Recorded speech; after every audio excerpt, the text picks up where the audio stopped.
Yeah, I just wanted to ask, Terrell, you played against Eastern Washington last year when you were with Seattle. So I'm just curious what you think about that team and then also what you remember from that game because you had really big numbers that night.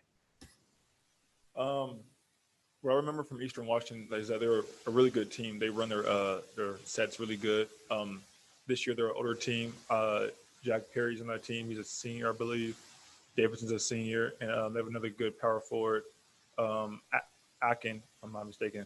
But he's really good, and I know that they're coming to play. Their coach can coach his tell off, and it's gonna be a really good game. I feel like because they're number one in the Big Sky, I believe, for preseason to win it all. So it's a really good game.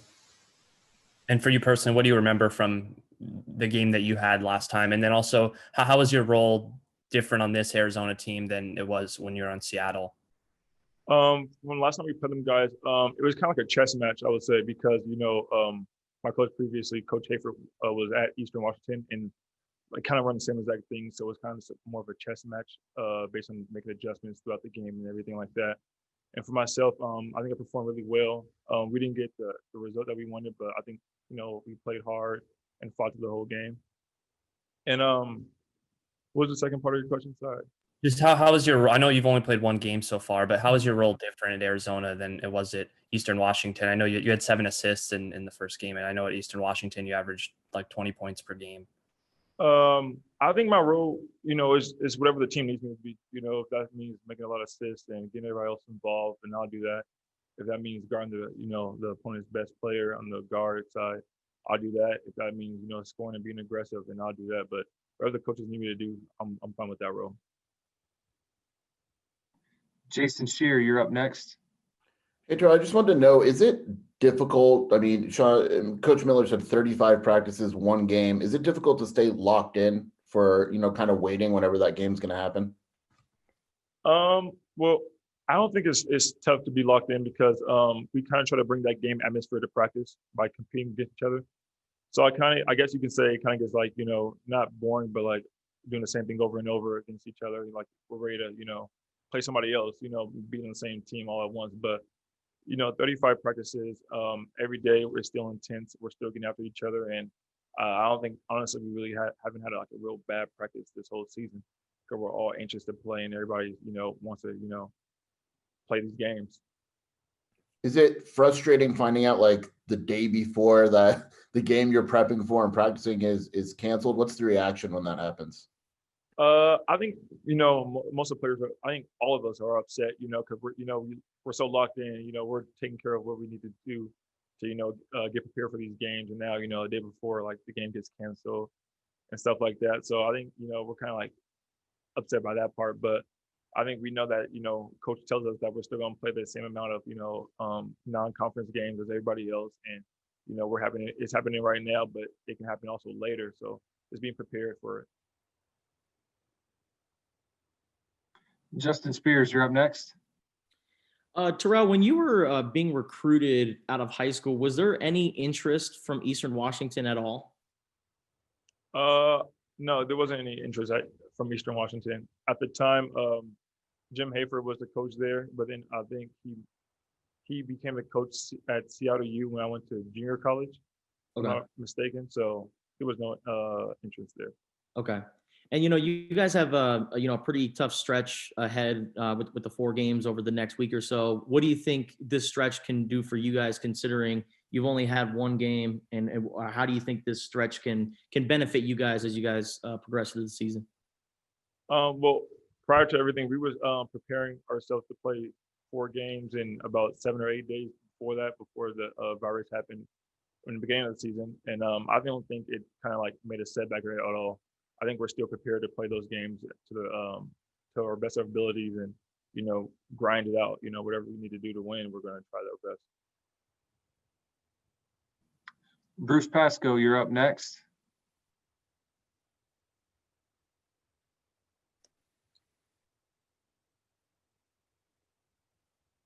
Sorry, Terrell. Do you you kind of answered a little bit, but I didn't know and it looks like Eastern Washington has players kind of from all over, but I didn't know if you knew any of those guys from even outside of that game last year, if you played any of them before, and when you watch them now, when you guys have been scouting them, do they run some of the same stuff that you used to run with Coach Hayford over there at Seattle U, as far as, because I think Leggins and him was working under him, right?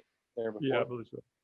I mean, basically wondering, how familiar are you with them and any maybe other players? Yeah, I think I'm familiar with the team a lot. I played on my redshirt sophomore year, both at Seattle U, last year and the year before that, and I think like they run the exact same things that they still do. A couple of new sets that like I haven't seen before, but for the most part, the transition stuff is the same that I've seen before from Coach Hayford, playing with Coach Hayford and guarding it in practice. So I haven't seen much of a difference. What do you think as far as, I mean, they do have a lot of, they got 4 starters back, a lot of veterans, guys who played together. Both of you teams have been interrupted, but I'm wondering, is there any concern that maybe they'd have an advantage because they know what, they've been together so long and you guys haven't? Or do you feel like, the practice time you've had has kind of given you guys a chance to really, kind of work things out? I wouldn't say they have an advantage over us, because I feel like that, we had that hunger and that fight in us, and we've been waiting to play games for a long time. Like as we said before, we had 35 practices in one game. So I think that's like going to like kind of show out like our frustration and whatnot. And everybody's going to be locked in, ready to play, because we know that they're a capable team to beat us. So everybody has to be locked in, regardless who's playing, who's on the court. Like that's a good team, and we can't like take anything away from the guys, because they have people that are veterans that have been there for 4 years, 5 years, 3 years. So I think we're just all going to be like super duper locked into this game. Rich Herrera, you're up next. Good afternoon. Game 1 versus game 2. I know it's been a while, but what did you learn about yourself in your game in game 1, and what do you want to improve in for game 2, and then the stretch of the next games over the next week? I think what I learned the most part is that the speeds adjust from a mid-major to Power 5 school. Being able to adjust on the fly, stuff like that. I learned with the first game and the second game, and I just want to keep being myself, who I am. Playing within myself, not doing anything extra, stay where I'm comfortable at, and as long as I do that, and I feel like playing hard, playing together as a team, we'll be fine. Last time you met with us, you talked about what it's like walking into the locker room for the very first time, seeing your name in a locker, University of Arizona. Can you describe to us what it was like actually taking the floor, playing your first game, looking down, and you've got Arizona emblazoned across your chest? I'll be lying if I said I wasn't nervous. I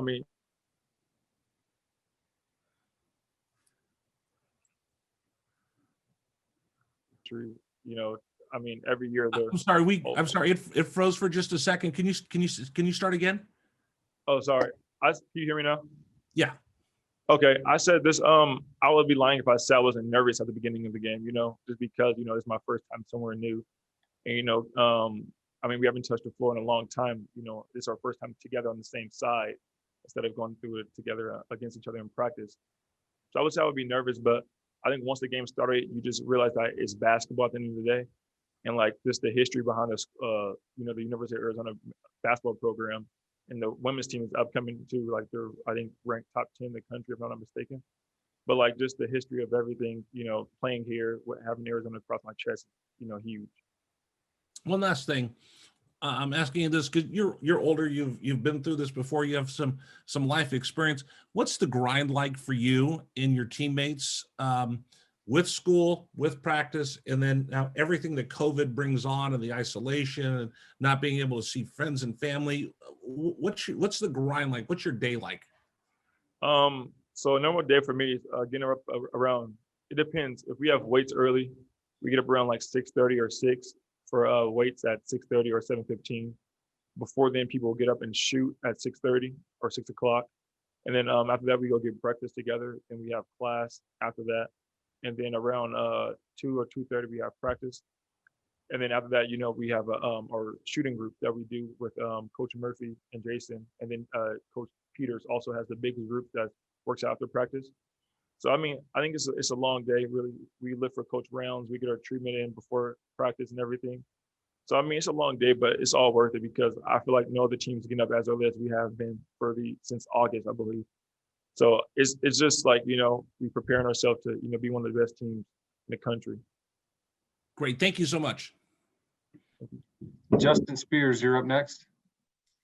And going back to Rich's question about coming out into McHale Center and experiencing the game day feel, obviously it was different without fans. What was it like for you playing in the empty arena? For that game, we actually had family in the arena, so it was kind of cool for that first game. Having some family in the arena from my family came in town, so it was kind of nice to have them there for a little bit. Even though we didn't play our second game, but I feel like, having, it wasn't different because at the end of the day, it's basketball. You kind of like don't really worry about the fans. You don't play into the fans. You kind of just play together as a team because like you're the only ones that went through the grind and everything. So having fans or not having fans doesn't really make a difference. I feel like for our team. And has your family always gone to your games? Yeah, they went to most of like all my games, home games at CRU. So Okay. It was nice having them here. And when's the last time they've missed a game?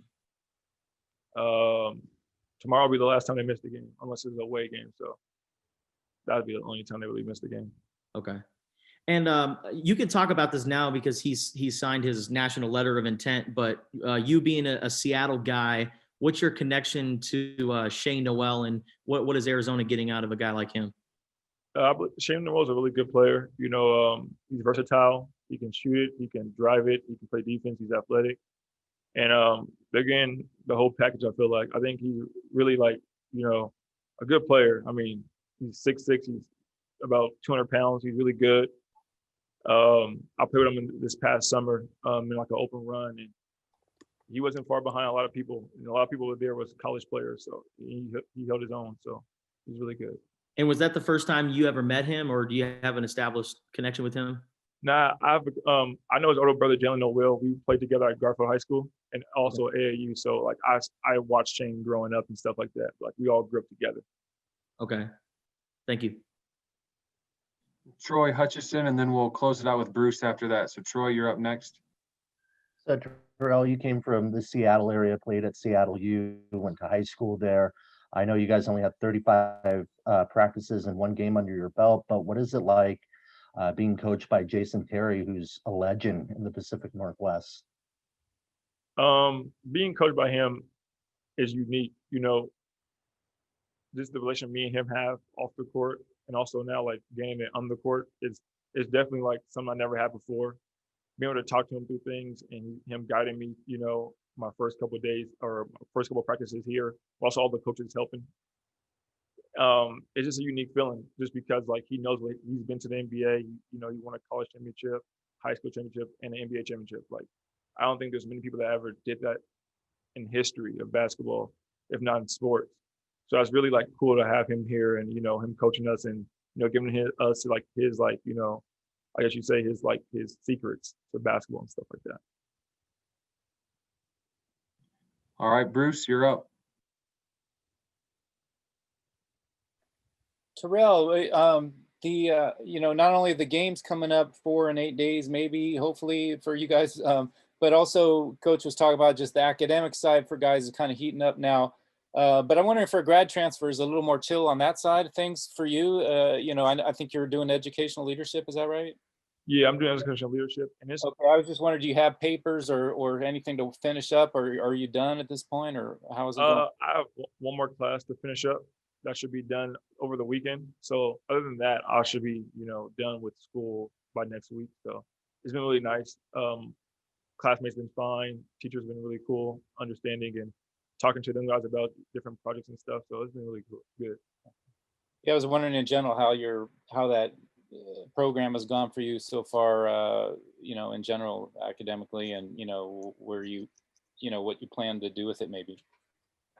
So from my perspective of educational leadership, I want to become a coach after I'm done playing basketball.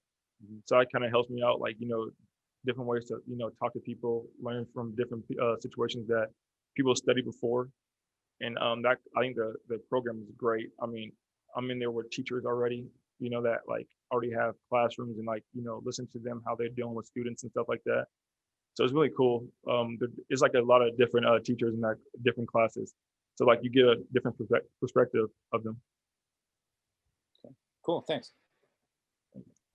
All right, Terrell, we're all done. Thanks for your time, and we'll see everybody over the weekend, hopefully at a couple games. Thank you.